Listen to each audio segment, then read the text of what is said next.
Good morning, everyone, and thank you for being here in this lovely facility. If you haven't had a tour of this facility, I highly recommend that you take a moment and have somebody show you around. It's a real crown jewel of Nevada and of TMCC, so we're really happy to be here, and thank you all for coming. So at this time, I'd like to call the meeting of the IAC for May 4th to order. Wonderful. Thank you, BJ. Thank you, everyone, for being here. I'm glad you're able to find it. I'm just going to do a quick roll call, and then I will hand it back over to BJ. So, BJ North. Present. Here, present. Okay. Nancy McCormick. Present. Sesh Kamiri. Joe Nanini. Steve Reed. Present. Robert Chisel. Eric Brown. Milton Stewart. Present. Edward Estepona. Marisa Brown. Here. Chris McLean. Joseph Greco. Jennifer Kenny. Craig Madole. Here. Sang Dow. And Mindy. I saw Mindy come in. Yes, here. 1, 2, 3, 4, 5, 6. We do not have a quorum to vote today. So unless anyone comes in and we're able to establish a quorum, we won't be able to vote again today. So I would ask, I'll talk to Kaya and see if there is a way for us to approve the meeting minutes, possibly via email, since we're starting to fall behind on approving them. But I'll talk to Kaya outside of this, and we'll take no action to vote. I'll still bring up the voting things, but we'll take no actual action. Okay. Yes, please check into the being able to vote and approve the minutes via email. I would think that it seems to be acceptable in many other organizations, so hopefully we will be able to do the same thing. Perfect. Fingers crossed. Okay, so next on the agenda is, my favorite thing, the public comment. Public comments will be taken during, yay! We still have 2 seats over here. Edward's here. Yay! Thank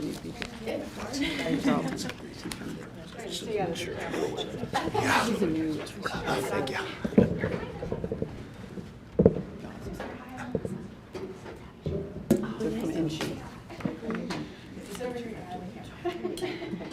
So what's her name? Hi, Patty. Welcome. Hi, good morning. And actually, if you wanted to do... Sorry, you could do a couple quick introductions because we do have some new folks in the room if you'd like to do that. That's up to you. How about an introduction of the NSHE folks? Yes, please. Patty? I'm not sure if I have to do anything. Hi, good morning. I'm Patty Charlton. I'm the Acting Vice Chancellor for Academic and Student Affairs. Thank you so much for having me. Welcome, and thank you for being here.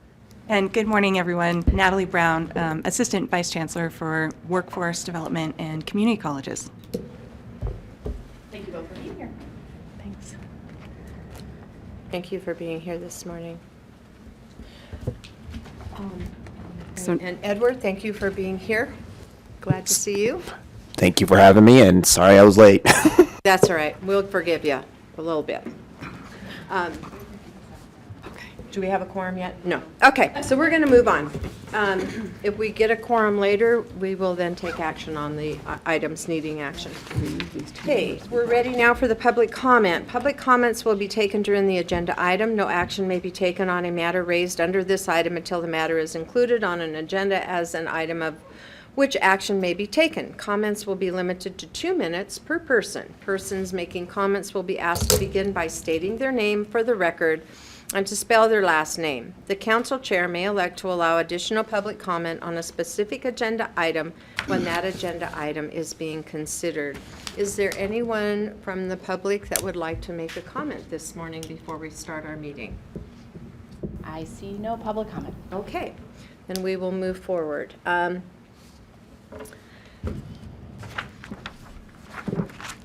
We can't do the approval of the minutes, but we will recognize that they have been presented, and hopefully we will be able to do a vote by email to get these minutes caught up and brought forward.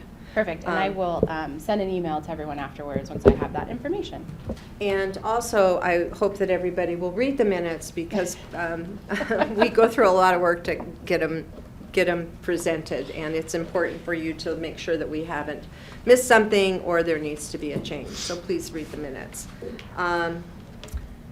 So the next one, obviously, we can't take action on, but I did want to open the floor because these two members have not attended in over a year, and I'm no longer able to contact them. So their emails get bounced back to me, and I have no other contact information. So yes, if someone knows how I can get in touch with them, that'd be great. Chris McLean has changed his company, and he's now with Redwood Materials. And so I have his contact information that I can forward to you, Nancy McCormick, for the record. Perfect. That would be great, so I can get in touch with him. He's her? left Panasonic. Okay. Touch with them and see if they'd like to remain on the board or not. Does anybody have a contact with Jennifer Kenny? I'm texting right now. I'll let you know. Oh, wonderful. Look at this. Crowdsourcing is the best.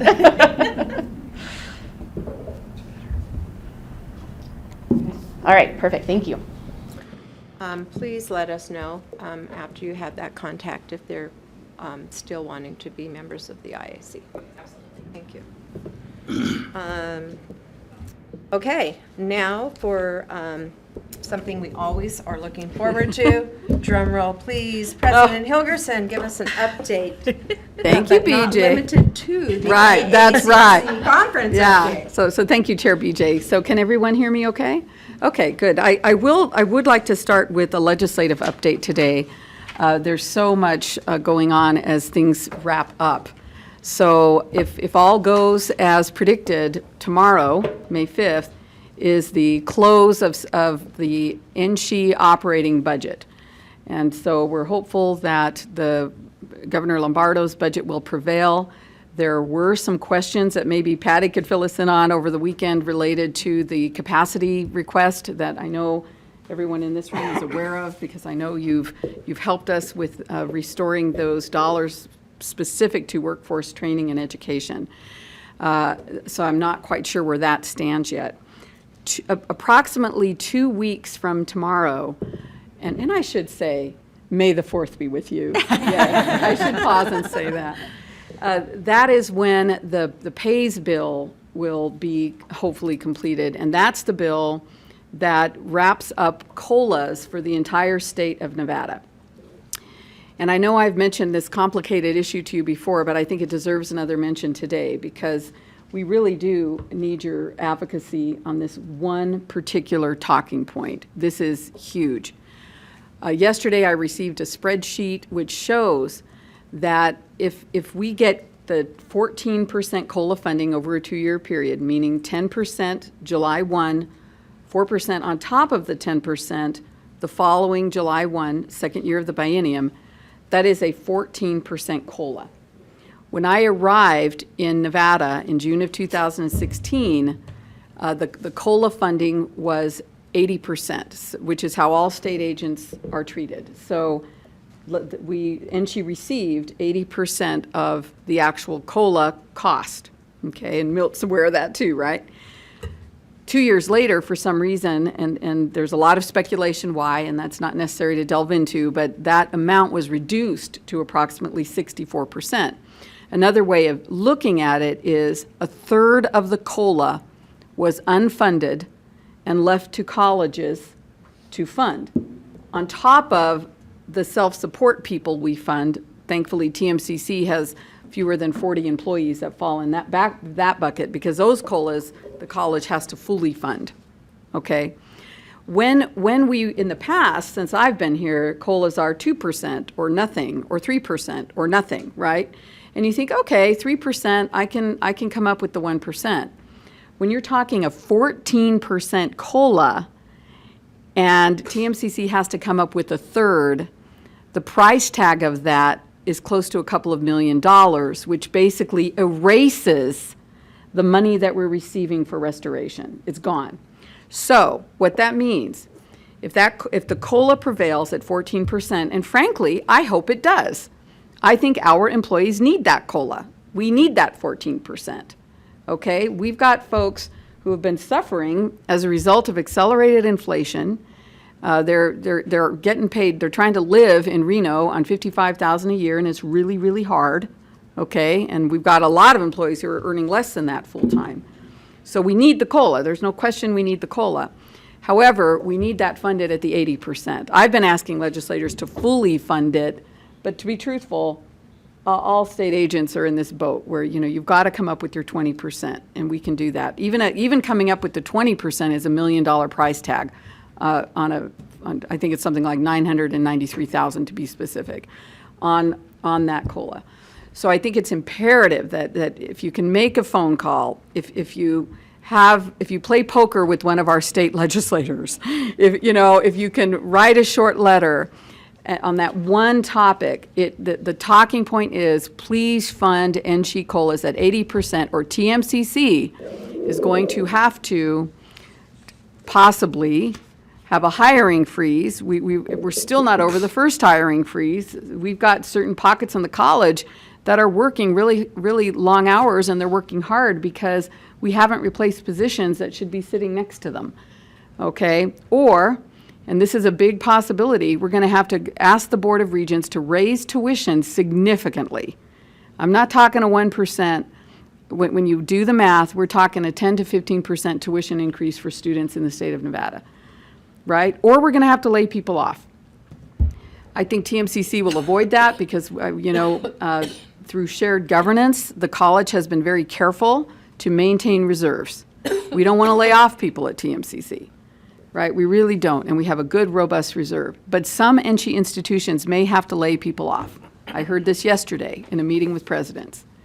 Okay, so it's ridiculous at a time when revenues are at an all-time high, right? It's ridiculous. And so the main talking point, if I could implore you to help, is you've got to fund NSHE COLAs or our community will suffer. Our community will be hurt.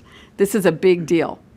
When you think about our personnel costs and our operating budget, they run, on average, snapshot, about 82% of everything we do is salaries and fringe, right? If you add a 4% onto that just tears into what we can spend on materials, consumables. I'd love professional development, right? Well, that's probably going to go, and so this is really enormous. And again, it's that tension between getting a good COLA that we need, and I'm grateful, but not telling us that we have to find 33% on a $50 million budget to fund that COLA. Okay, so how'd I do? How's that? Okay, thank you so much. So that's that. We have 2 weeks, and really, if you send these messages, if you could get it done within the next 7 days, that would be really ideal. Just to add a comment to that, if you think about what the legislature, the legislators, the governor, both parties in a bipartisan focus is workforce development. We hear that all the time. Well, where does workforce development really happen? Nothing against our great University of Nevada, Reno, graduate twice, love them, but they're not a workforce development institution. The workforce development comes from Truckee Meadows Community College in this community and in northern Nevada. So if we're looking at reduction of restoration money, if we're looking at possible reduction of team members that are currently creating services not only in classrooms, but also helping students in the college navigate their way to finding funding, what is that going to do to our workforce development? The people that are pushing workforce development have to see the results of their action on the other side of the aisle. And I think when you are talking to a legislator, remind them that how do they impact, this decision impacts their drive for increased workforce development. So if you're going to do this, remind them of the cost of what it's going to be for the initiatives that they ran in office about. So complete the circle, complete the sentence, because when you just go in and ask for money and COLA and that kind of stuff, it goes like, well, but when you talk to them about their promise to the state of Nevada is they're taking money away from what they promised they would provide. And I would remind them of that in a very positive, pleasant way. But We are citizens of the state of Nevada, and we are all, as business people, hurting for good talent. And the other half of that is by not having access to talent, the cost of getting talent is increasingly high. And that isn't healthy for any state, and you can look at the statistics. So thank you for that, giving us that information. Yes. Marisa Brown, for the record. I have a question. So is there a specific panel of legislators that we should be targeting? I mean, who are the decision makers for this? So I think what I understand is that we have support from the governor's office and team, but it are the chairs of the money committees who are Democrats at this point in time. So that would be Ways and Means and Senate Finance. and the Senate Finance. Yeah, so I would target the Democratic leadership. Maryland Dondero Loop and Danielle Monroe Moreno Yep. are the two that Yeah. you would target that too. And the other thing that this is going to go before committee tomorrow, you said, or when? So it's in the pays bill, which is a separate from the NSHE budget close. So the NSHE budget close is tomorrow, but the COLA funding and the formula that they use to allocate and distribute those funds is in a separate bill, which is scheduled to sunset a couple of weeks from now. Bill number? I don't, but we could get it to you. So the Yeah. other thing, this is Marisa Brown again for the record, that has worked some for us at the Hospital Association in advocating for hospitals, is that at the time that they're hearing the information, there's a tweet. It's pound NV ledge. Pound NV ledge. Legislators are constantly looking at their phones to see what their constituents are tweeting Okay. based on what's being heard. Okay. So and I think it's pound NV. We'll find out. That's Yeah, great. so, That's good. Yeah, so I would suggest that be another way to push forward the advocacy efforts on that. Okay, good. That's excellent. And the other person that you really want to talk to is that gatekeeper to that legislator. They have their chief of staff, and that, if you can get the ear of that person, Yep. and sit down and have a quick conversation with them and lay out a really positive, it's not just about TMCC, but looking holistically, and just give them a different perspective and some talking points that make just factual sense. That person has a lot of influence over the legislator that is going to be making that vote. Having worked in this area for a long, long time, and I know especially at Washington, D.C., I have found that having that chief of staff open to listening and that relationship. Now they're calling us to ask for our opinion on how it's going to impact a bill. And that's where we need to be. We need to be with that gatekeeper and getting our thoughts heard and presented in a manner that's not emotional but factual. If you do this, here's the end result. Is that the desired end result that the legislature hopes to achieve? And so don't just think about that legislator, because they only get sound bites of what the chief of staff is doing, because they're doing all the work. And it's important that you don't forget that. And it's a great relationship to have, having worked for many, many years, developing those relationships. They've really paid off. Thank you. These are good advice. And now I'll finish my report, and I'll try to be brief. But no, that was the number one item that I think is kind of hot off the press. Okay, so I had the fortune of attending the American Association of Community College National Conference, something I had not done for several years, and it was a very good conference. It was held in Denver, Is that where it was? Yeah, Denver, Colorado. And very well attended, so things are getting back to pre-pandemic levels. So I was able to interact with presidents from all over the country, and that was always really fun to kind of see what others are doing. There were a couple of things that I think sort of were the themes of this particular conference. One was AI. And I got some really good ideas that I still need to find some time to share in detail with the TMCC leadership team. But there are a couple of colleges in the country who are developing some really interesting certificate and degree pathways around AI jobs. And so those were really fascinating.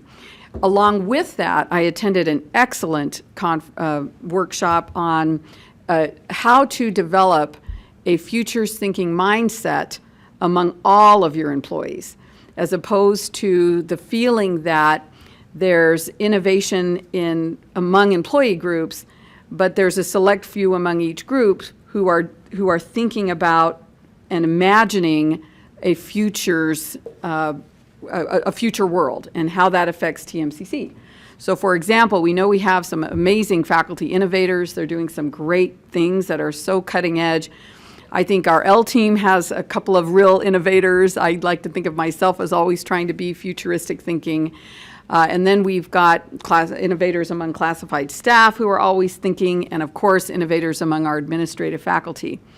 The idea of this workshop, however, was to get some help from a Futures Thinking Institute, and I love this phrase when I heard it, democratize futures thinking. Democratize it. So create the conditions that most employees can have the imagination and the data and see the signals on the horizon to try to be a futures thinker so that we can be very proactive in our programming and even our pedagogy. That was probably the best workshop I went to. And so I've already asked Tommy Guy, well, reach out to this institute. Let's start connecting with them, since a couple of really good colleges are reporting that they're just really, it's really changed the culture of their institution to one where everybody tries to read the signals of what's ahead in the future. Because I think right now we're a little caught off guard by AI. Right? I've been reading about it for a few years, but it really kind of all sort of, when they introduced the products out there a few months ago, I mean, really launched them, it's like, oh boy, this is here now. This is here right now, and it's definitely affecting faculty and students right now, and it's only going to get worse before it gets better. Worse because we have to think through the implications, and there are some negative implications, but there's also a silver lining. And if we lean into it in ways that are appropriate, it can really be wonderful for our students, as an example. The last thing the other theme that was apparent is that and it really does relate to workforce education. Most of our colleges in this country are ready to do just-in-time training, including TMCC.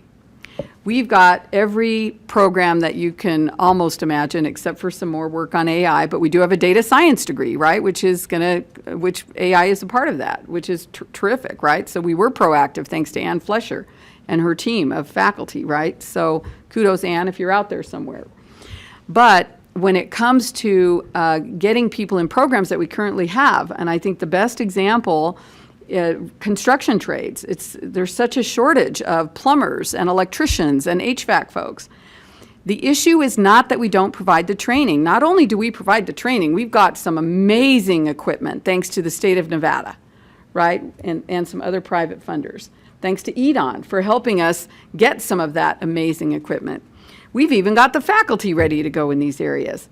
The biggest problem that was discussed at the AACC was marketing to families and students. In the 1950s, people weren't necessarily going to go to the university. That was reserved for still a relatively select few of some of our most, and I would say, students who were very gifted in reading, writing, and math, okay? And if you were a hands-on person who also might be gifted in reading, writing, and math, but you loved hands-on, then you kind of knew, I'm going to go on and I hate this word, but I'm going to use it because this is a word that was used in the 1950s, the vocational track. I'm going to get my vocational stuff done, okay? Now we call it career technical education, or we call it, I like the word professional technical, because these are professional fields that pay really well. Frankly, right out of the gate, some of these are paying double what the history major is going to get if the history major can find a job in history. Okay, let's be honest about that, all right? So now these are professional technical jobs, but unfortunately, I think the way we convinced families in the 60s and 70s, kids need to go to university, okay? We thoroughly did a great job on that. Now, we need to market so that students come to us in these incredibly in-demand fields that do pay a good living wage. That's the concern. That's the issue. And I want to tee that up for you because we talked about it a lot at the AACC and nobody has a good solution for it. Because TMCC, we don't have $1 million to spend on a marketing campaign. We don't have it. And the marketing campaign is competing against the university marketing campaign. Okay? And I'm sorry, but they've got many, many more recruiters than we do, swag everywhere. It's very hard to compete about that until you look at the data. And what you see is a lot of students starting at the universities anywhere in this country, they wash out at the end of their freshman year because at the end of the day, they're probably hands-on people who probably would have been much better off if mom and dad targeted them to their real strength and their real talent where they can make a good lucrative wage right now. Okay, so that's the problem, that's the conundrum. I'm teeing that up for you because we did have good discussions about this at the AACC, but also because today you're going to see a discussion about apprenticeships. And what we hope you understand, what Jeff and I hope you understand, is that the problem isn't that we're not ready to deliver this instruction. We are very ready to deliver this instruction. The problem is, how do we convince the 17-year-old or the 18-year-old when parents are telling him the opposite, when the university recruiting is so good and so smooth, you know, that there's a lot of mixed messaging, and the one message that probably needs to get through to help our economy, right, isn't getting through. And TMCC can't afford to get that message through. And so I don't know what the solution is, but I hope that you help us think through it. Okay? How's that for a good tee up? And that concludes my report, I promise. Just one thing Yeah. in your comment there. You know, I remember when 7 years. TMCC High School started. Right. And TMCC High School was a high school. It was like, oh, these are the kids that were washing out. They weren't going to be six. They couldn't make it, yada, yada, yada. Now TMCC High School is the magnet high, school, yeah. it's the school everybody wants to go to Yeah. because of the education, because of the ability to get a degree, you know, get your AA before you get your high school. I love that, high school diploma. And you know, it came through performance and, you know, successes. And somehow, I think it reminds me of this same conundrum that you're talking about. How do we flip that, that message about certifications and the professional technical person and opportunity? And it would be something to take a look at how did that work, because TMCC High School is amazing. I agree. Yeah, I agree. Nancy? For the record, Nancy McCormick, EDON. This situation relative to marketing is one that really has a strong impact, and many sources of funding specifically marketing from funds. And so you can have all the great programs out there, just to reinforce what Dr. Hilgerson is saying, but when you're trying to get the attention of the circle of influencers for a young person, which may be their friends, maybe their family, maybe others out there, you know, the digital marketing gets her attention, the untraditional, non-traditional ways of hearing about career pathways get their attention. But if these great programs don't have the support of that exposure, it's very difficult to generate people that are interested in those programs. And we spend so much time and so much money creating these wonderful programs that do match the needs of the community: construction, healthcare, teaching, education, fundamental, foundational elements of what's needed to support the rest of the economic diversity that's happening. But if the masses don't know about the wages, the skill sets, the opportunities to get training without necessarily having to pay for it themselves, then there's just a mismatch. And all of us in the business. Edward's got his hand raised. Oh, I'm sorry, Edward. Edward Estepona for the record. There's a couple things working in our favor. One of it is just where these kids are at today. They're a very different space than they were at 10 years ago. I've found that most of these kids, and again, I have a couple of them. That's how I know. But I also know because I've talked to these Gen Z kids that have come in as interns at my work. They all have a lot of anxiety around getting very specific and picking something permanently. They think it's permanent, okay? That works in our favor. And the reason why I say that is 4-year degree programs are very permanent and costly permanent, okay? So the beauty of some of the things that we offer being more short-term, it allows them to dabble. Dabble and experiment is something that they need. It doesn't preclude them from getting a 4-year degree if they decide they want to go somewhere else. It just allows them to dabble and get experience. And that's the other thing I've found is a lot of these kids do not have normal working experience. Some of them don't even get a job until they're in college, if that. Sometimes the internship is the first job that they got. And so they have no idea how to behave even in a workplace if they've never even gotten a job at a Starbucks or wherever else they could have gotten a job at. So that's one thing in our favor. The other thing I think that we need to look at is when we look at these industries that that's going to benefit from this, okay? We understand that there isn't, when you start looking at federal grant money and grant funding, there isn't any what we call marketing dollars out there. We call it outreach because it's a nicer way of saying it, but there isn't, even the outreach dollars are not that big. I would like to suggest, and possibly, if there's components or ways to create some sort of donor-based program that goes into something like this that allows, again, talking to these industry leaders that are going to benefit from this. Who benefits the most? They should be able to ante up a little bit more than the others. And I do agree that this is super important to our community because it's not, you can just look at it as a construction, but if you can't build more hospital beds, if you can't build more buildings, if you can't build more anything, we're all screwed. I mean, that's where growth stops. Right. And construction has always been a major industry for growth of any kind. And it shouldn't be taken lightly. And we've had this challenge because, yes, a fair amount of people have left the market. When I say left the market, they've retired. So much of our skilled tradespeople, they deserve to retire. They're tired.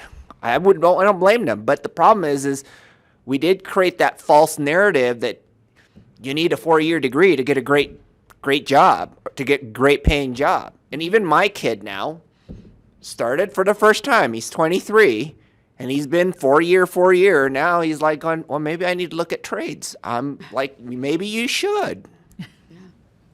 This is not, I don't think it should be like it's 4-year or nothing kind of thing. I think it is that narrative, but I think to get the money, we need to draw a private-public kind of partnership and maybe even some social with nonprofits. I'm not quite sure, but I think it's going to require a full community effort and not just TMCC. Right. It's a great idea. Thank you. Thank you. I'm sorry I missed your hand up. No problem. Any other comments? Can't see everybody, so yell at me. Okay, right. President Helgerson, thank you so much for your report. It was excellent. And now, wow, this is a great segue. Natalie, Assistant Vice Chancellor of Workforce Development and Community College, is going to give us some updates on what's happening in her area at the NINCHE office. Well, thank you all for having me. I'm fairly new to this role and been having just a wonderful time getting to know all of business industry leaders, partners, and working so closely with our community colleges. And thank you so much, Patty Charlton, our acting Vice Chancellor, for joining us here today. The system has been busy with legislative session, budget closings, as you heard, our NSHE budget closing set for tomorrow, as well as chancellor search process, which is well underway. Some specific items of note for you all I wanted to mention is from the June 2022 board meeting, it was brought up that all IACs needed to submit proposals, and this now seems like old news, but wanted to bring this back around to you all, that I'm happy to say at the March board meeting, the proposals were approved as submitted by each community college to establish their respective IACs. So that, piece is now behind us. So thank you for getting that work done.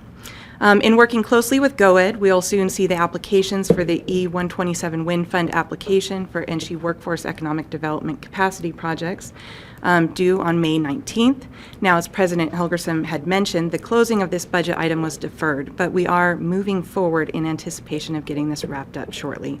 As I hear anything changing or any new updates, I will be sure to send that message out to business officers as well as academic officers across the campuses. And if there's any questions as you move forward in those applications from the institutional side, please let me know, and I'm happy to help kind of wrap those applications up with you. On the Sandy grant front, the system offers over 100 grant-eligible programs across participating colleges to over 800 students. The program recently launched a unified website as well as a unified application. But NSHE and Project Sandy Grant would like to thank TMCC, and in particular Sydney Sullivan and Chelsea Coggins, for their amazing contributions and diligent work to make this grant a success.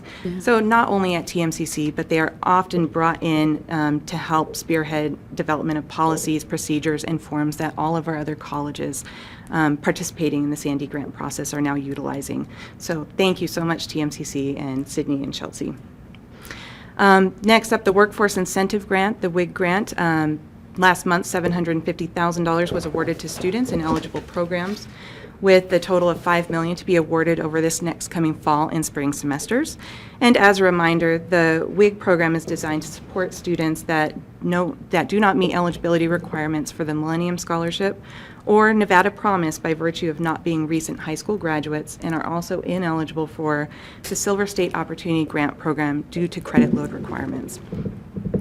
And it further targets in-demand occupations identified by the state and local entities, and each institution has determined their programs offered that fall within the scope of this WIG grant. But we are glad that we were able to get that $750,000 awarded.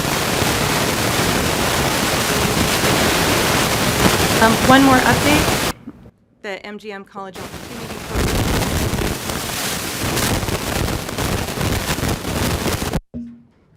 Fine. has produced 80 graduates across all institutions, and we're looking to increase enrollment in Northern Nevada.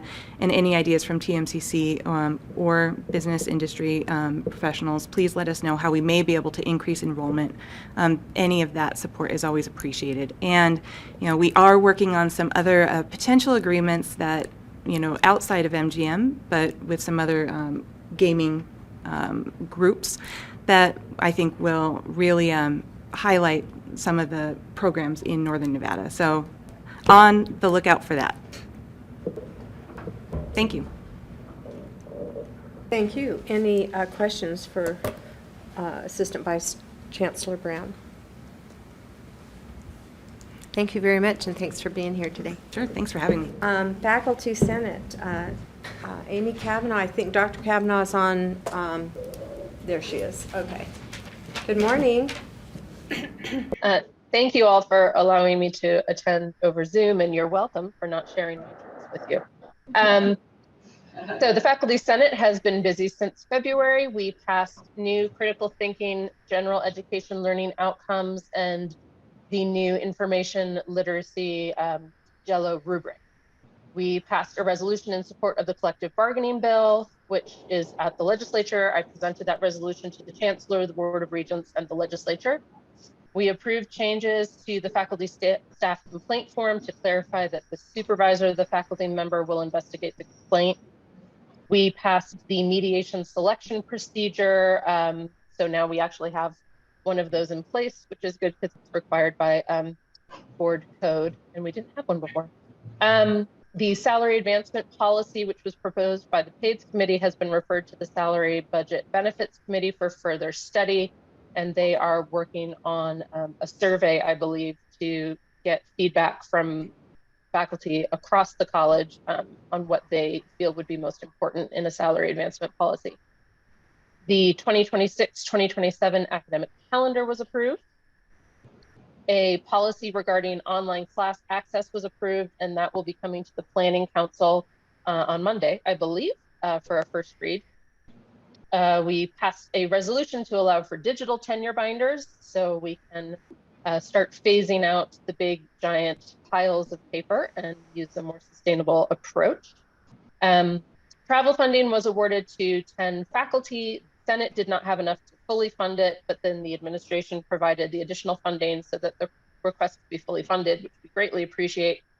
And leadership and Senate are working together to advocate for restored travel funding, so restored to those pre-pandemic levels, and hopefully even increasing the level of department funding to take into account the costs of the additional costs of travel due to inflation. We really want to get our faculty back out to all those conferences and making sure that they're staying on top of their fields. We also have been doing a lot of work on our bylaws. So we've clarified the manner in which Senate will enter closed session. We've cleaned up some definitions of who is and is not covered by Faculty Senate and who can run for chair. And we've created a section, or we're working on creating a section for this new committee, the Faculty Evaluation Committee, which was created through the NFA contract, but it's meant to be a Senate committee. So a whole new piece of architecture for us to create there. So that should be done by the end of the academic year. That is my report. And I certainly hope you feel better. Does anyone have any questions for Dr. Cavanaugh? Thank you for your continued hard work. You've got a lot of stuff going on. Appreciate it. Thank you. The next person that I would like to call on is to report as our classified council member, Tina May. However, we have something to celebrate here today. Tina was awarded just a couple days ago the Classified Staff Person of the Year. And we want to give her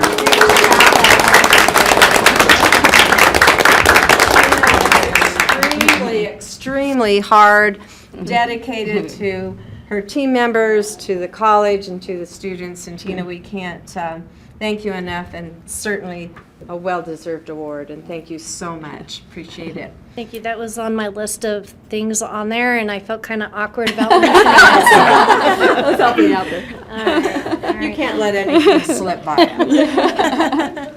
All right. Well, thank you for allowing me to present. My name is Tina May. I'm the Classified Council President, and I'm an administrative assistant for Biology and Community Health Science. And Classified Employee of the Month, there's been 3. David Murray with Facilities, Operations, and Ground Department. He won the Classified Employee of the Month for January. For February, Veronica Madeira Camacho with Accounting Services. And then for March, Rachel Blackburn, Academic Advising, and she's an administrative assistant there. So, and then I got the Classified Council Employee of the Year. I wanted to thank the foundation for supporting the financial award that comes with that. I greatly appreciate it. It's in my savings account. So, And then I was also nominated for the Regents Outstanding Classified Employee. So, Congratulations. oh, thank you. And then we held a very successful Easter egg hunt that we really enjoy doing each year. The weather was lovely, so we were able to do it outside. And the kiddos made bank. So they had a couple that they had to empty out their Easter egg baskets and go back for more. So we were super excited about that. And then the classified will be holding the elections for our officers for next year. The elections will be running from May 22nd through May 26th, and results will be posted by June 22nd. And then Classified is currently working on our symposium that is held in July, and the president is always willing to help support us and help fund that event. So thank you. Thank you very much, and again, congratulations on right. your award and your Thank you. nomination from NG. And again, thank you so much for all that you do for all the team at the college. Thank you. Very much appreciated. Thank you. I don't see Johnny Con. She is not here. Becca is here in her place hi, today. Becca. Okay, Becca, you're on with Student Government Association. Yes, hi, Becca Franssen for the record. I am the advisor of the Student Government Association. We just started our new session last night, and they're all studying for finals, so I'm your gal today. But hopefully we'll have a student here at the next one, because I think a lot of what you all discussed is really important for a student to hear and also advocate on. And I know this incoming SGA is really excited about advocating at the state level and within NSHE, because they got a taste of that in March and they really loved it. And so I'm excited for this new group. Since the last meeting you all had, we have launched a couple new initiatives with the student government that have kind of strayed away from our traditional programming. One of them was Cookies for Concerns, where they basically bribed other students with cookies to give them feedback. A lot of students are very happy. They just wanted another microwave in the student center, and so something we're going to work on in the summer. And then we just launched our finals cart, and so SJ officers went around the Dandini campus with fresh produce, healthy snacks, good brain food, school supplies to give to students while they prepare for finals. And that cart was emptied in less than a day, so I'll be going back to the store this weekend. And then they also voted to implement 5 years of programming for semesterly yoga sessions to really focus more on the health and wellness of students, and so we'll be doing that in conjunction with the counseling center for the next 5 years, kind of leading up to finals every time, which will be really fun. And then the last piece, which I think is really exciting, is that they voted on a joint project with marketing and communications called Student Scope, where we have been reaching out to local businesses to compile a list of student discounts that we'll then present to TMCC students. And then in the summer, we'll be filming little shorts at some of the businesses that are interested to promote their business and to promote the project. So I'm excited to see them getting more involved with the community. In March as well, the president and the VP attended the Board of Regents quarterly meeting, where they gave public comment and advocated on a few different topics. And then they also had a group attend TMCC's Day at the legislature, where they got to meet some different state representatives, which was great too. Like I said, the new officers were sworn in last night. We do have a few vacancies, but we are planning to fill those swiftly so we can train and plan in the summer. This SGA did a great job this semester, so if you see any of the officers, give them a big thank you. They rocked it. And that's all for me. Wow, they're doing a lot of work. Great job. I'm just tired of listening to you. Does anyone have any questions for Becca? And thank you so much. And please tell the students good luck. This is a tough time for them, but it's all worth it. And their time and efforts will pay off. Any questions? There being none, we're going to move forward to presentations and discussions. And Dr. Hilgerson, would you like to introduce this? Sure. I will turn it over to Dr. Jeffrey Alexander. Oh, there he is. Who will introduce the rest. How about that? That sounds Pass great. that Thank you baton. very much. Jeffrey Alexander, Vice President of Academic Affairs for the record. Pleasure to be here today. And I'm here to present about apprenticeships and internships and various other sorts of training efforts that the college does. We gave a presentation similar to this last year at this time, and of course there are updates and changes all the time, and so we think it's important to update this body periodically about the work that we do and the different kinds of apprenticeships that we have, because there are many. Would you guys prefer to stay seated and I can just give one of you the clicker instead of standing up here? Okay. Thank you. Per our comments earlier and the discussion about 2- and 4-year programming, I simply add that I spent quite some time, I've worked at many different institutions, and I've been 4-year institutions, and I came to 2-year institutions because this is where the action is. So I look forward to sharing today. I'm joined by Kyle Casanelli, who is our Assistant Director of CTE Programs, Career and Tech Education Programs, and Craig Mabust, our Acting Dean of Tech Sciences, sends his regrets. He is unwell today, but he sends his best. We have a review off the top of different kinds of apprenticeships, both registered and unregistered. A registered apprenticeship is really the flavor of the day. Unregistered apprenticeships are going by the wayside in some respects when it comes to funding and approvals from the federal government and so forth. So apprenticeship here really first and foremost is a job. It is a job that comes with substantial training and development of transferable skills. This is beneficial, of course, to the employer and the employee. The goal is to provide workers with that advanced skill set that meets the needs of employers. In this continuum, apprentices must be employed with a partner employer to begin the program, and we can also refer to those employers and refer them to their office to become a partner in that work. Really, they are paid to learn on the job, earn wages as their skills progress, and they earn a state or industry recognized credential upon completion, have zero debt when they graduate, and this puts them on a path to a higher wage career opportunity. And these come in a variety of different shapes and sizes, but this really overall is the goal, depending upon where they are in the continuum of their work.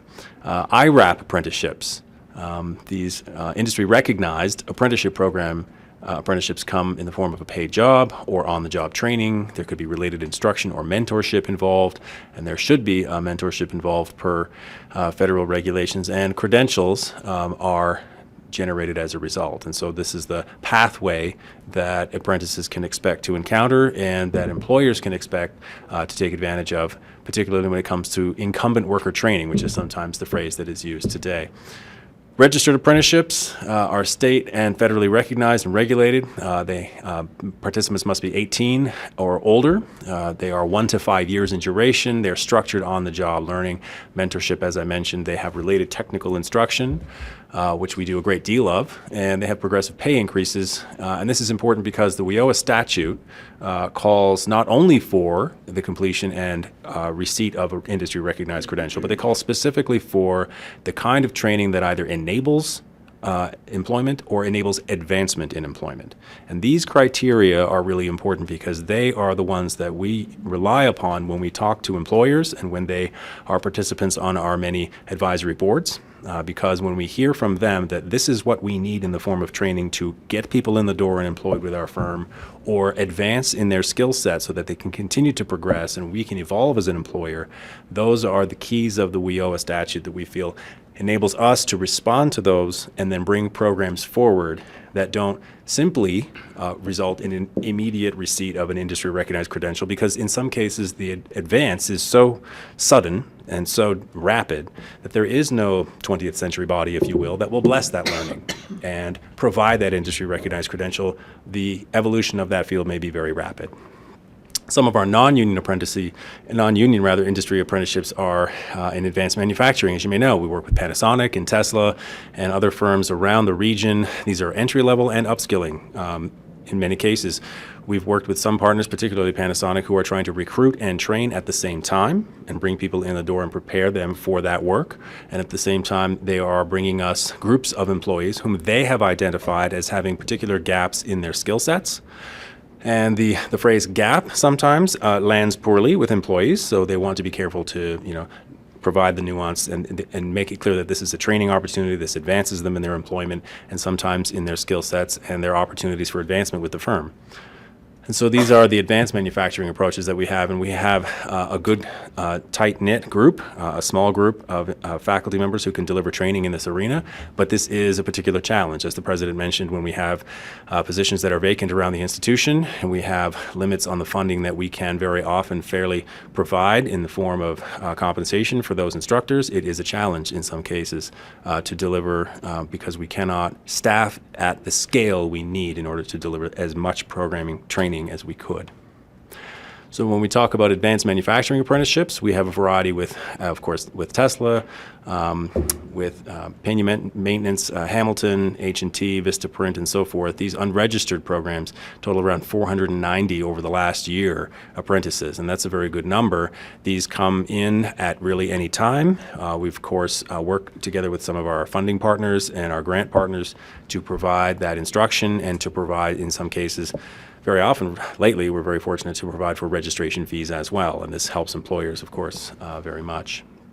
When we talk about construction trade union apprenticeships, these are another flavor that we offer here. We have trade union apprenticeships in these trades, and in some cases, particularly when it comes to plumbers and pipe fitters and HVAC and so forth. I just saw a member of that trade union just down the hall this morning working on our new expansion here in our nursing facility from the local 350 chapter, and was hard at work doing great work for us and helping to expand this facility here. So we work closely with these partners, not only in the classroom, but as partners on the job site too. As we get through this particular year, we'll have about 542 apprentices completing in spring 22 and about as many as 454 completing in spring 2023. So the numbers remain high and the training is very robust. Healthcare apprenticeships come in a variety of flavors too. Some of these are pre-apprenticeships, particularly in CNA, and these are ones that get high school students, in some cases, training to get them into the workforce as a CNA, and recently our partners at Renown and so on have helped to make them employable by reducing the minimum age for employment to 17 and 16 in some cases. So some of these fields have opened their doors to younger workers who can obtain training while they're in high school through some of the public-private partnerships that we have established together with The Rock, for example, with Renown, with some of the state agencies that have provided for funding and training, and we are happily the training provider. Non-credit career certificates take a variety of forms. The most popular that we have is the Certified Clinical Medical Assistant, CCMA. They, in this case, can choose a non-credit career certificate available through EPIC, and this will put them into the workforce in relatively short order. And we work hard to develop our catalog in such a way as to make it very clear to students, because what they very often ask, whether we're at an event or a tabling event or visiting a school, the first three questions are, how long, how much, what will I earn? And we're designing and styling our catalog to respond to this through data, through a live feed that will display as a widget on those pages to show them how much it will earn. And then we can provide the data to show how long roughly it will take at a part-time pace, at a full-time pace, and roughly what would the cost be. And of course, we're working all the time to reduce the costs for resources and books and so forth. Internships take on a variety of forms too. Meaningful work experience related to students' field or career interest area. These are 1 semester in length. They have variable credits, repeatable, and we are working right now, in fact, to consolidate some of those internships and ensure that the learning outcomes are very similar, yet also very broad and very wide enough that almost any type of internship work could be completed. What these students really need is an on-site supervisor of some sort who will liaise with the faculty member and ensure that the learning is happening and that the expectations that they set forth when the student began the internship are completed and that they've earned this training along the way. And as some of our members have commented here today, that training may be the first they've had on the job. And so that's a very important learning opportunity for them that also earns them college credit at the same time. Internships, of course, a real-world experience. They have a short format. They can be a real career hub opportunity for some of these students, and we maintain those opportunities through the college, through a series of different offices. We can refer them to opportunities. Sydney Sullivan, who was mentioned earlier, very familiar with a lot of these opportunities available through Handshake to our students, and they need to have a 2.5 GPA or higher to qualify for that program. Typically, these are 45 hours or a 3-credit course, and they can earn that credit along the way. Most are paid, a few are unpaid, but the unpaid internship, as we know, is fading away. Students do expect to be able to cover their costs, and very often the unpaid internship is not the best approach, so the paid internship is very welcome, and of course, there are different shapes and sizes for that too. If unpaid, they must be 4-credit.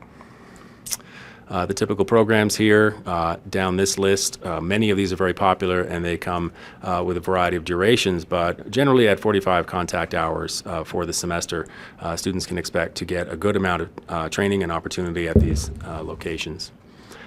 In the pre-pandemic era, some of the challenges were that these were electives and required a site agreement, but we have a goal here of refilling this internship coordinator position that we'd had previously, and that will help us to place even more of these students in the workforce in these internship opportunities. So if there are any more questions, or I'll happily take some now, we can speak to some of these themes further.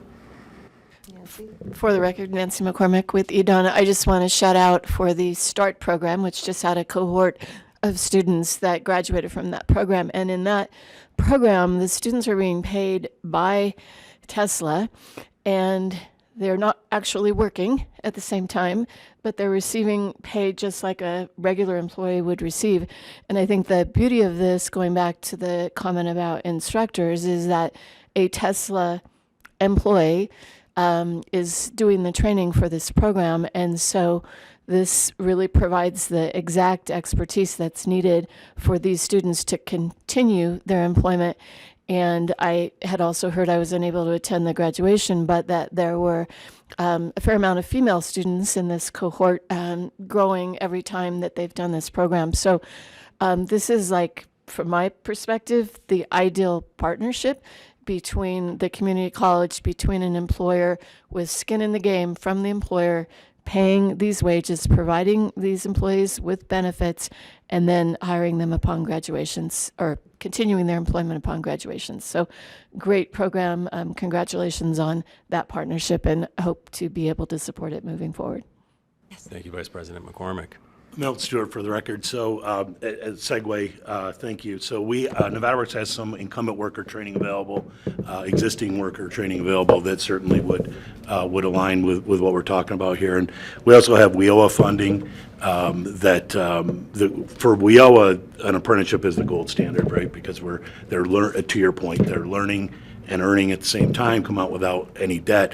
And we have the opportunity to pay for the related technical instruction, and also up to 50%, subsidize up to 50% of the wages for that on-the-job training piece of it as well. So just wanted to share that with the group. Thank you. Thank you. I would simply add that Tesla has been a tremendous partner, so too has Nevada Works been in supporting local employers. I think the Tesla approach of wanting to expand this program to train many more workers, just even beyond the ones who are strictly in those cohorts, is remarkable. They're opening those opportunities up to other employees to take a course or 2 or 3 as they are able, and I think their willingness to do this as a third-party payer and not have the students pay up front on a reimbursement model is remarkable. That's an especially attractive and helpful avenue for providing this training. And yes, the partnership with them in the form of one of their employees who can be an instructor for both themselves and for TMCC is a tremendous commitment. We're very grateful. Yes, Edward. Edward Espona for the record. I need clarification specifically on the construction side of things. If a student or a potential student wants to come in and say, okay, I want to go into plumbing, did they go into an apprenticeship program right away, or did they have classrooms, they do a certain amount of classroom level, and then they're fed into the apprenticeship program? Thank you for the question, Jeffrey Alexander for the record. It's a great question. It is a little bit of both. In fact, in this case, the trade unions do the hiring. They control the hiring for their own workforce. They too face challenges recruiting these days, as we might expect. But they do the hiring. They employ the apprentices. The apprentices are paid. They receive compensation. They receive benefits and so forth. And then when they are registered with TMCC as the provider for that training, they complete courses chiefly at their training site. And each union maintains its own training site, the JATC, for example, the plumbers and pipe fitters, operating engineers, and so on.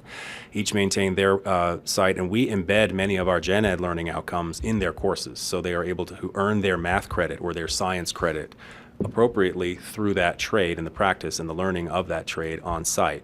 In addition to that, once they've earned a certain number of credits of the specific trade courses, they can then begin to take a few gen ed courses with TMCC in that partnership so that they can earn a certificate of a skill cert and then a certificate of achievement, and ultimately they're able to earn an Associate of Applied Science degree through TMCC, and that involves a few more gen ed courses, some of which we cannot embed in their trade courses. So for example, the Nevada Constitution course or the English course, for example, these must be given per the state separately and individually. And so they enroll in those with us. Some of them are online, some of them are in the classroom, but they chiefly do their training at their own sites.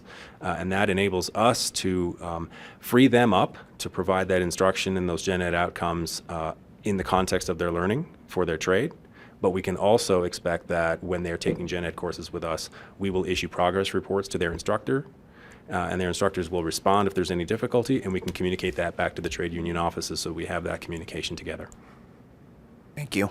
One more question on this in a more general term. We know right now that when you start looking at the, I'll look at the high school level, 9 through 12, that there are, I mean, when I was going to school, obviously there were shop classes and wood shop and metal and all these things. These have disappeared. Are there opportunities for TMCC to come in? And I see this as kind of like a challenge because you have, yes, you can go to TMCC high school, but then the challenge is you get a kid who is in sports. They still want to be. It's kind of this in-between world that we're trying to straddle with them. I mean, most of these kids, I suspect by the time that they're at least past their sophomore year and they get into their junior year, they can drive a car. Are there opportunities for us to start pulling some of these kids into these apprenticeship programs sooner? So again, it's this idea of how do we get them and bring them in kind of thing. Part of it is you create your own set of influencers in the sense that if a kid goes into that program and says, oh, wow, I really love this, I'm getting hands-on training, goes a lot further than any ad, I'm in advertising, could do. So when they go back to their peers and be able to say, hey, this is pretty cool, that kind of gives us some of that, again, entryway to getting some of those students to come in, as opposed to maybe thinking about 4 year, it's getting into that some of those certification level or, shorter classes level training. I think it's an excellent question. Thank you, Jeffrey Alexander, for the record. I too miss shop class very much. I still have the hammer and the screwdriver that I made in the forge myself, and I credit those teachers with helping me to fix things around my house from time to time, and I wish I could thank them sometimes. I think that sounds dangerous. Yes, a little bit. A little knowledge is dangerous. I still have my fingers, thank you. I would love to say that, and I'm happy to say that we partner with a series of high schools around the region, Ace High School, AACT, for example, very near our campus at Edison. We bring in hundreds of students who take part in our welding classes, diesel technology classes, and other programs. They will have an opportunity to see a lot of the other programming that takes place.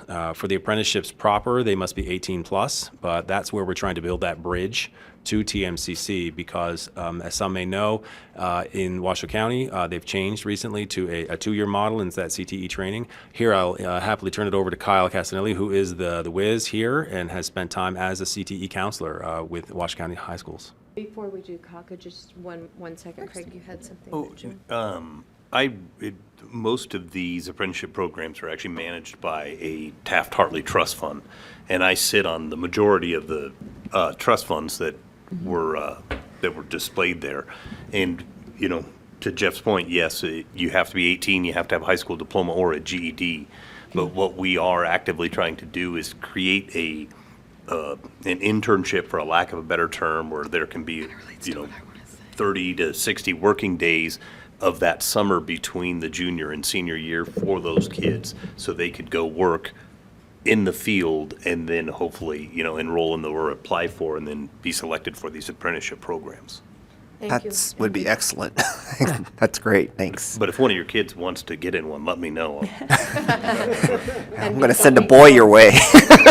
Second, and then we're going to have you, President Helgerson just had a comment regarding your question. Yes, and the comment also, my mind went to where your mind went, Edward, and that is what are some solutions to really getting more interest and enticing students? And I was struck when I saw the slide that said you have to be 18 years old, because I really believe if that number were adjusted to 16, we could have some really great programs, because high school kids will realize that they can get paid. They can get paid, right? We tried to do a few years ago, Gretchen remembers this well, Washoe County School District partnered with us, and at Edison, we held an extension of TMCC High School that was focused on professional technical careers. They could not get the enrollment. And we had a lot of wonderful funding from the Pennington Foundation. I think we ended up with less than 6 students. It was a nightmare, with a well-paid assistant principal on site. Okay, it did not work.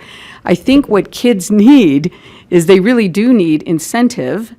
And I think if there was a way to get that age to 16, I think that would go a huge way to solving the pipeline problem. I really do. So if there's anything you can do, Craig. My understanding is it would literally take an act of Congress. Well, which, you know what, and I got to tell you, when Congress can't find plumbers and HVAC and electricians, maybe they will act.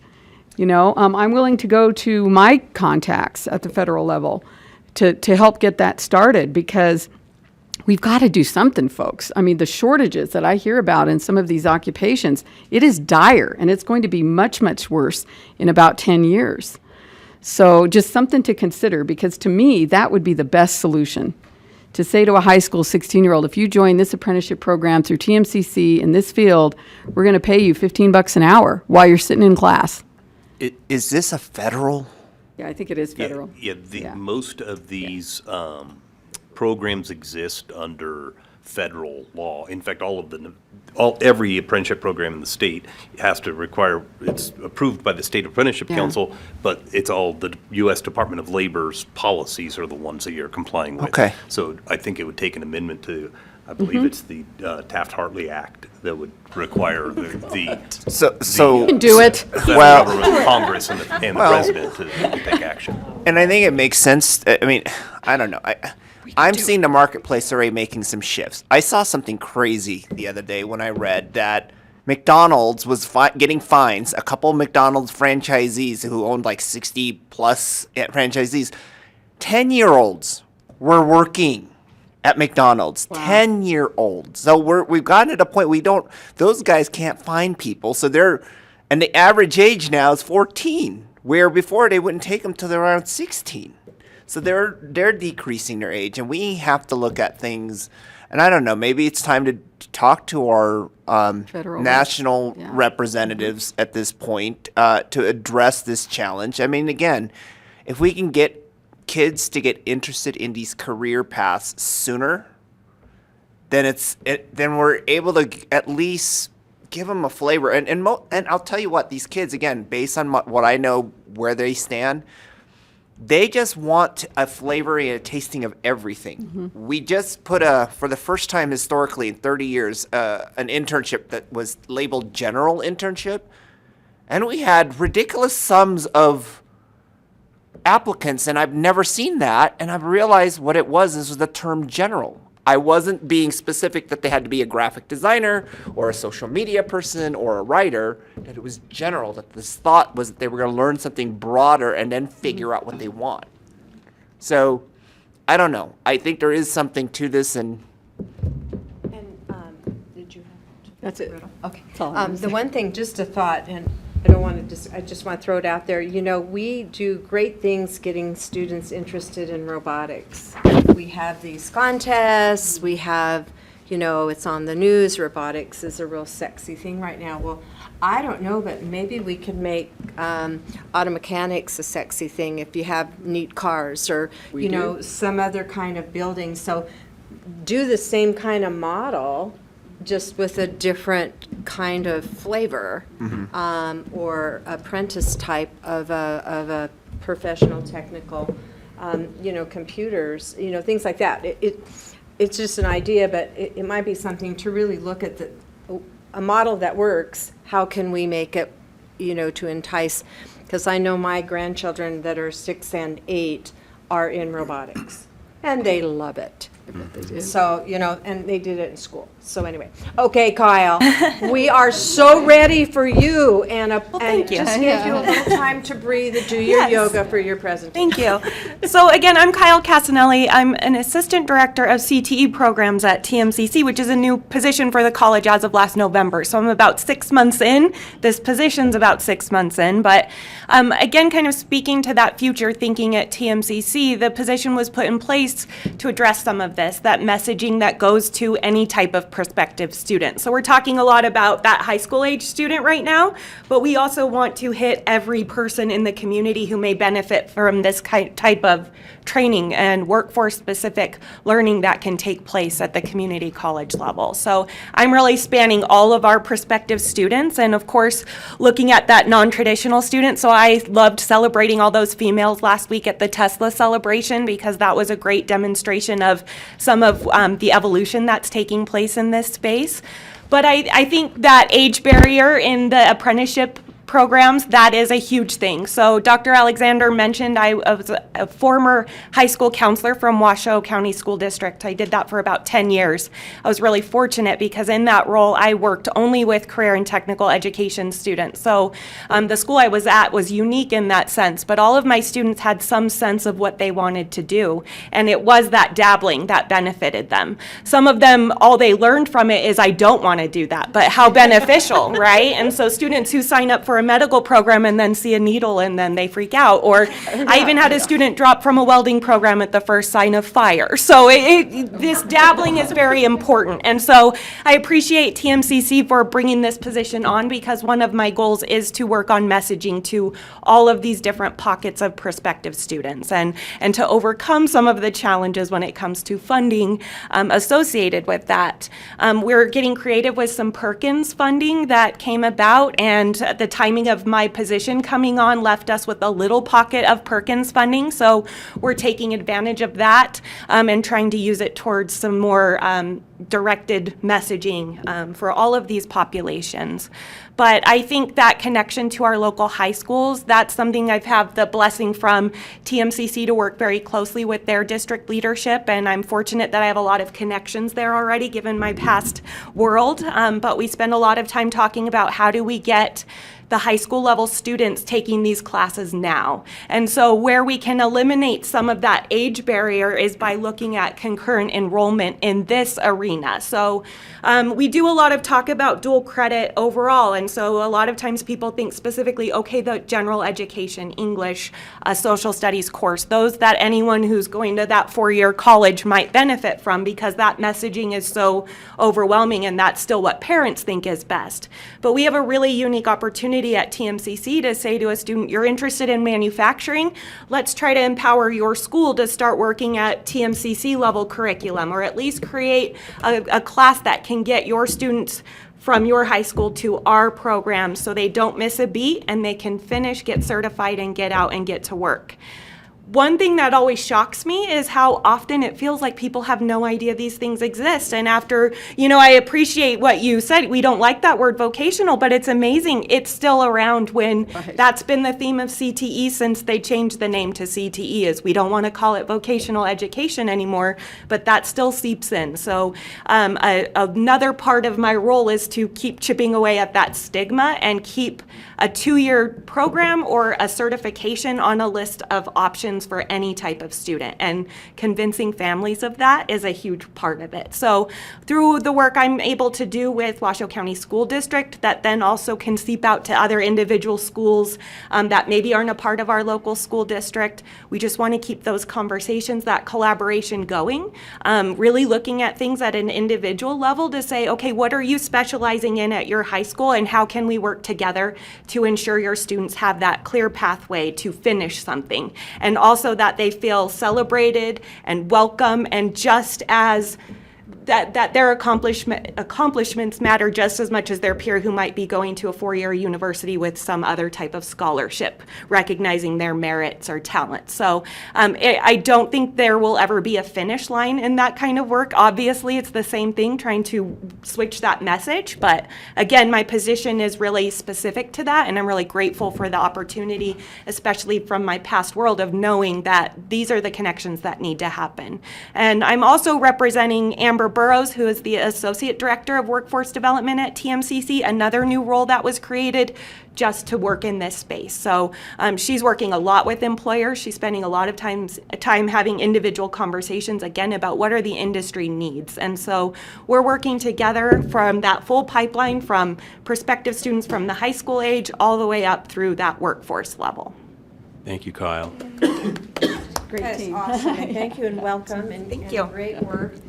And I think one thing we talked about. Has his hand up. Oh, I'm sorry. No, go ahead. Wanted you to know.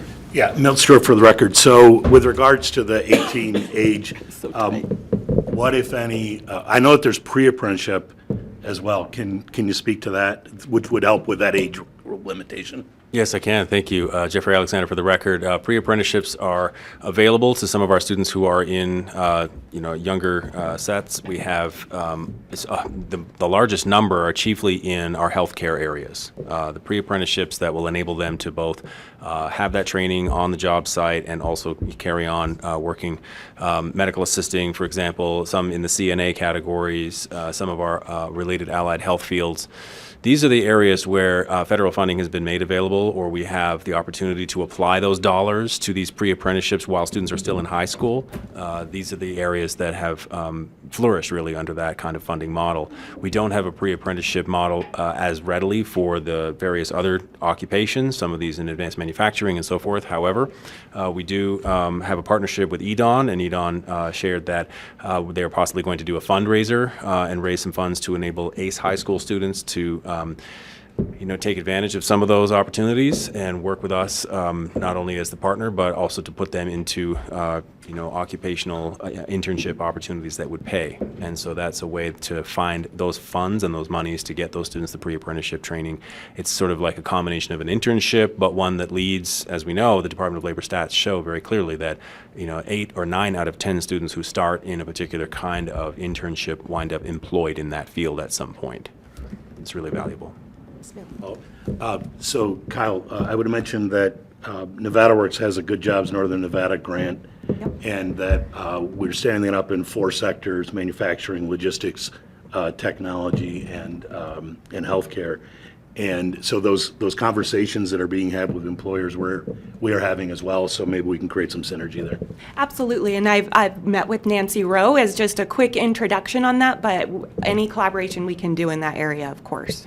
I'm just grateful. It's nice to be in a room where everybody's on the same page, because a huge part of the challenge is walking into an area where people don't know CTE, they don't know about the workforce development, they don't speak this language, and so it's nice to have everyone know what we're doing and what these goals are. We share them, so thank you. Any other questions? Just to comment on the professional technical careers, I know that, some people don't understand that, but the one thing I think that it's very important to share with students that are looking at dabbling in many things and, going into a professional technical career is transferable skills.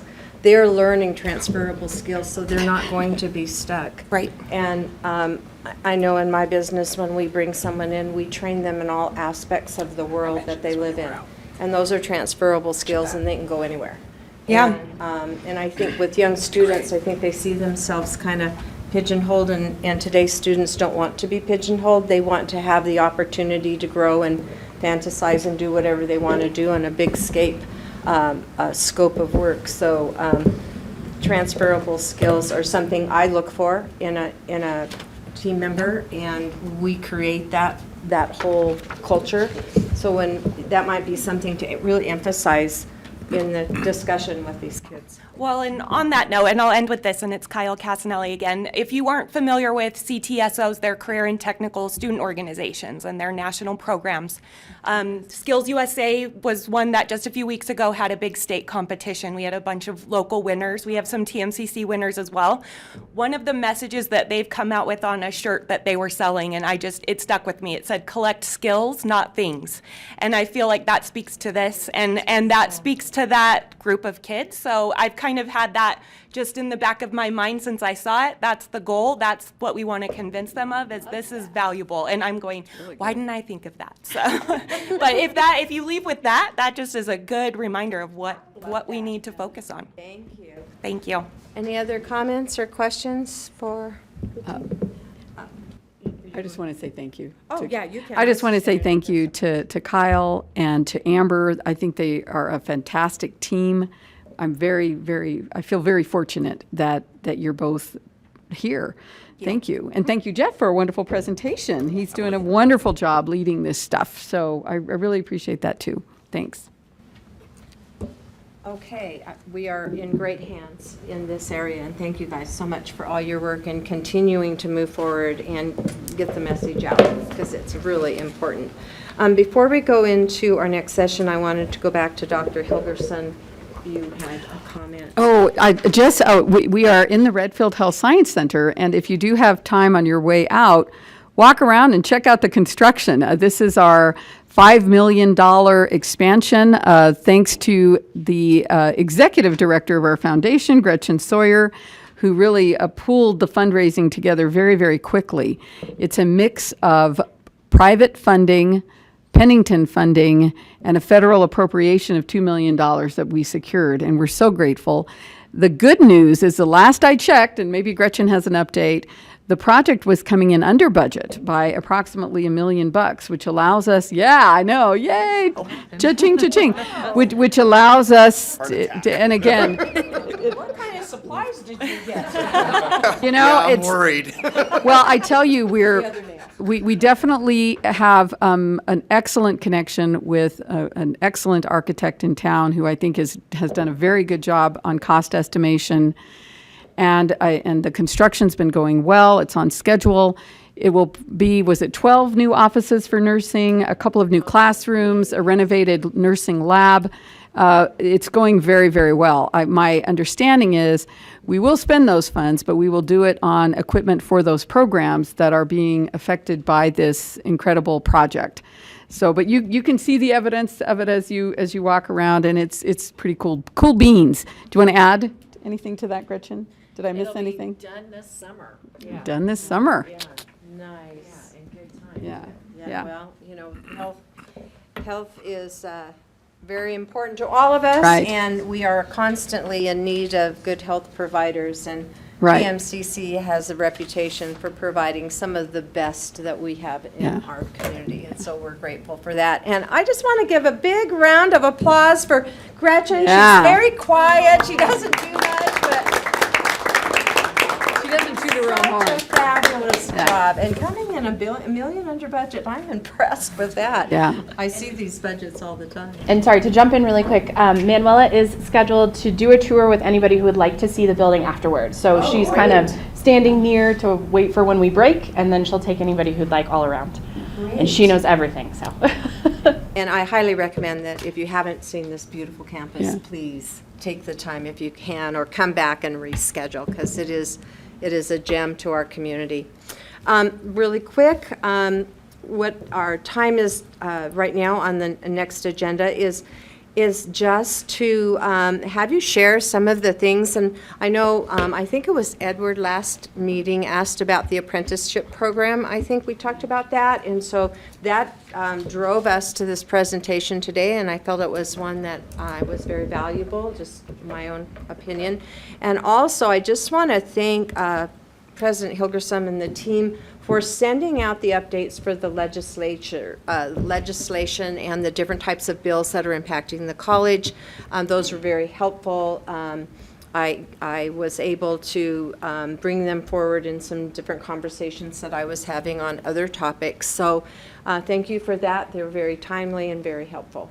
So I hope that will continue throughout the session and even off session, you know, because that time goes rather quickly. So I don't want to call on everyone, but I would like for you to please share your thoughts. Craig? Actually, I mean, I guess in between meetings, I met with Jeff and Karin and other folks at TMCC. We're in the process of hiring. Hopefully by next month, we'll have a workforce development coordinator on staff where we will continue to start working with Kyle, with Jeff's staff to be able to better integrate the construction industry as a whole into what TMCC is doing, not necessarily for the apprenticeship level programs, but there's kind of a midpoint between the folks coming out of the university as professional engineers and the person that's learning the skilled trade to try to develop something and work together to kind of give that superintendent project manager skill set to help get those mid-career professionals in. So, and then the other one is, you know, earlier somebody had said that to get private dollars to help market these programs and these opportunities, you know, that is absolutely something that I know our industry would be very, very interested in, and we're probably not talking about such a significant amount of money that it would take a ton of work to be able to help participate in helping those marketing efforts. Great. Who wants to share next? Edward? Well, I think one of the things, this has been an ongoing theme as I continue to work in the workforce space, there's so many moving parts. And what I've found historically is these moving parts in the past have just operated perfectly fine in their silos. And we have interesting times is what I would say. There's a shift in the workplace and shift in workforce that's causing now everybody to have to kind of connect. And it's a new culture is what I would probably best define it, that people are not accustomed to yet. But I think we need to continue to connect and talk to people because everybody has a stake in this. I mean, we may be talking about construction, but the reality is construction touches how many different other industries. And so if you just ignore it and say, oh, the construction folks will take care of it, the problem isn't going to go away. You have to be part of the solution, and being part of that solution is actively just understanding what everybody does and then trying to figure out how we can work together. To me, it's like that seems to be the big barrier in all this, because everything we've talked about today, there's something that's a barrier, like even just the part of the kid's age, 18 versus 16. Well, maybe other parts of our decision makers and leaders don't know that. And so getting in front of them and talking to them about those challenges. Again, I think that's the biggest theme I took today, is that we're so interconnected, but we need to do a better job communicating. Yes, Bill. Yeah, Milt Stewart for the record. So to kind of piggyback off of what Edward said. So Nevada Works, as the local board, gets Workforce Innovation Opportunity Act dollars. And many times we think of that in terms of how we can provide training and how we can provide support services and things of that nature. But the act actually mandates that the local workforce development boards are those that to develop that one-stop delivery system for workforce development. And so I would share that Nevada Works is willing and able and anxious to be part of these conversations at a much higher level. I think that's been missing in the past, and so what we do in a lot of ways beyond the funding that we provide is through our hubs, through our one-stop centers, provide services for both businesses and for job seekers. And so that takes a lot of coordination amongst partners, collaborations, and so we'd like to be part of those conversations moving forward. Thank you. Great, thank you. Who else would like to share? Dee? No? I don't know that there's a lot I could add. It was a fascinating discussion. At the risk of stating the obvious, I think the one place where the students, at least when you're not talking about continuing education or adult education, the students are held captive is in the school district, and that maybe should be the focus of where to try and get the message across in relation to, you know, versus the four-year college idea and that kind of thing. And it sounds like Kyle's position is right up that alley. So it sounds like that's being addressed, and so that's about all I have. Thank you. Anyone else want to share? Nancy? Whoops, Nancy McCormick for the record. I wanted to add that there are a lot of good things happening at the K through 12 level with CTE, STEM, STEAM. There is one project that UDON is involved in with funding from the governor's office to introduce something called NIFTY, which is basically entrepreneurial thinking into the K through 12 system to really encourage out-of-the-box critical thinking, the development of, you know, problem solving and future thinking and all that sort of thing. And so we are very much connected and acting as the bridge, I would say, as one bridge of many between the K through 12 system and the stackable pathways starting in kindergarten, if possible, and going all the way up to really drive more enrollment in the CTE type of courses. I think the simulated workplace plans that they have to create an environment where these students own their own company and each person has a role in it. Even with the robotics teams, one of the beauties of that is not so much about the operation of robotics itself, but the way that each individual student that's on that aligns with their own area of interest. So they might be the marketing person for this team. They might be the design person for this team. So they're learning all these other roles that go along with being competitive as a robotics team. So I see from our perspective that there's good work being done, and there is connectivity, though it might not seem so at times. And there are places where these are all convening. The people that are doing these things are all convening. One of them, you know, there's definitely a big role that Nevada Works plays as well. So even though the general public may not always see all that's going on behind the scenes, there really is a lot of collaboration, and this crossover between K through 12 and TMCC in particular is a great example of some of the partnerships. Thank you, Nancy. Nancy, do you have anything? Yeah, Marisa Brown for the record. You know, I think sometimes I'll piggyback onto what Nancy was saying with regards to engaging the kids at a younger age. And sometimes word of mouth is just, you know, monumental, right? I mean, they talk amongst themselves, and then before you know, you have a bigger following than you thought you had previously. But I know that's how it worked with the workforce grants that we had at the Nevada Hospital Association, because when we first started going out and reaching out to the hospitals and the schools about the funding and the support that we could provide through the funding that Nevada Works provided to us, they were very hesitant. It was like, what do you want, you know, from me? What do I have to do in order to get that, you know? But then it just grows. And so I think as long as good things are being provided and the kids know about it, then word of mouth spreads pretty quickly. Good. Thank you. Maybe we have some of our students do a blog. Recruiting other students in the high schools. That would be good. Something fun. Anyone else have any other comments to share? Before we go into the next session or the next item on the agenda, I just wanted to know, Patty, welcome. Do you have anything that you would like to say on the NINSHE side? You know, I just wanted to thank you for the opportunity to be here today. I've worked with President Hilgerson for, well, since she came to the state, but I've been in the community college sector for a very long time, about 28 years. So I'm very excited to be here, and what an exciting time.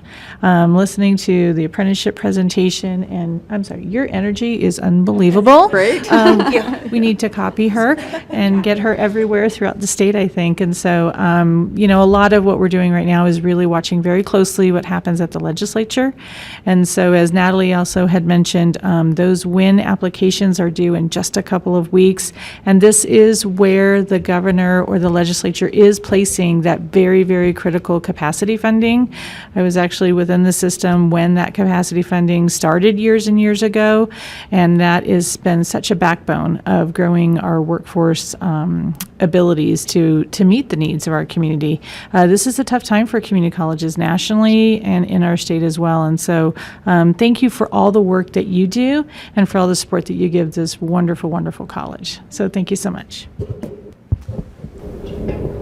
With our next agenda item, I'm Sure. going to have a New business. new business. And actually I received an email from Steve Reed as well after I'd already posted the agenda, so I couldn't change it, but he is also stepping off the board. So Sesh has sent a little message that I can read to everyone. He unfortunately wasn't able to be here, but he said he really enjoyed being on the TMCC IAC board these past few years. Working with everyone and President Hilgersom has been a very informative and enriching experience. It is with a very heavy heart that I am stepping down from the IAC, but I am confident that the team will continue to provide valuable assistance and advice to the TMCC administration. TMCC is a vital asset in Northern Nevada and is providing exemplary service to students, workers, employers in this region, and he's sure that TMCC will continue to thrive and accomplish many, many strategic goals and serve as a gold standard for other community colleges. He said he wanted to thank Nancy McCormick specifically. He had worked with you in the EDON space and GoEd, and then other leaders that he hopes to remain engaged with, and he will always be our champion. Thank you. So he will not return. This was supposed to be his last meeting, so we won't see him again here. And then if we want to step to Steve as well, because he is also stepping down, unfortunately, but we understand. Yeah, I mean, that's a tough one to follow. I didn't prepare a statement like that. You should have went first. I guess Chat GPT? Yeah, well, there you go. Exactly. Siri. I'll just say that I have appreciated being a part of this council, and I am very proud of TMCC, and I know TMCC is in good hands with President Hilgersom and her leadership team. And this council is very robust and adds good value. That's what I'll leave it with. Thank you. Yeah. Steve, thank you so much for your work, and we are going to miss you. We still are open to all comments, so send us some notes, whatever your thoughts are. Just because you're not on the council doesn't mean you can't critically think, so we want to hear from you any way we can, and thank you for your support and continued support of the college. We have 3 positions now on the board, correct? Mm-hmm. And so what I'd like to ask each of you is to think about folks in the community and folks that are not represented on the IAC board that are businesses in the community. Mm-hmm. This board should represent a diverse, a reflection of the community that we serve. And so there are a lot of industries out there that we're not seeing around the table.